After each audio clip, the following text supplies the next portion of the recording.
Imaginez les tranchées de la Somme, 1916.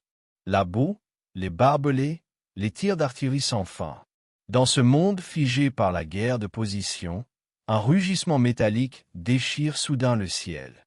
Non pas un fragile biplan de toile et de bois, mais un rafale décollant d'un immense navire de guerre venu d'un autre temps.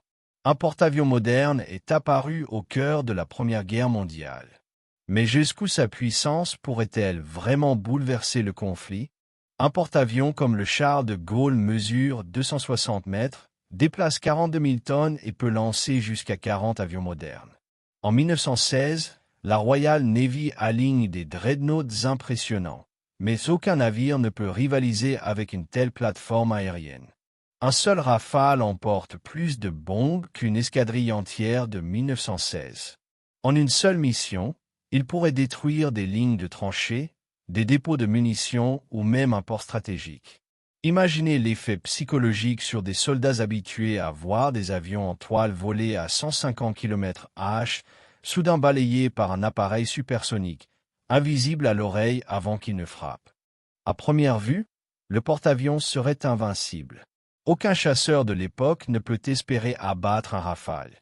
Aucun canon naval ne peut atteindre un navire conçu pour résister à des missiles modernes.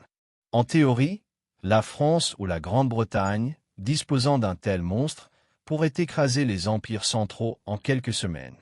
Les raffineries, les gares, les centres de commandement, tout serait à portée des frappes aériennes. Un porte-avions consomme plus de 500 000 litres de carburant par jour. En 1916, où trouver cette logistique? Le kérosène n'existe pas encore à grande échelle. Les pièces détachées, les catapultes, les systèmes électroniques, tout cela serait incompréhensible pour les ingénieurs de l'époque. Et surtout, c'est un navire unique.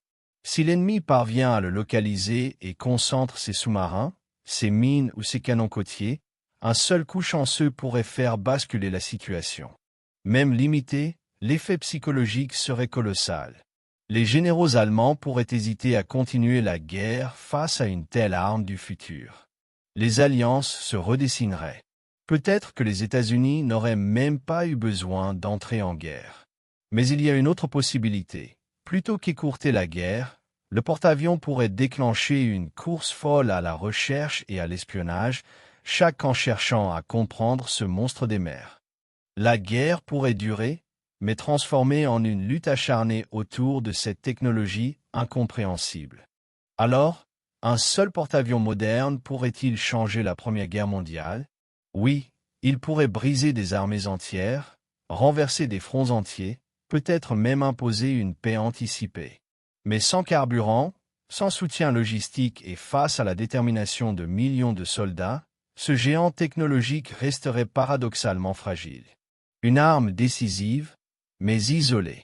En fin de compte, plus qu'une victoire militaire, un porte-avions de 2025 en 1916 incarnerait surtout une chose, l'image terrifiante d'un futur impossible à rattraper.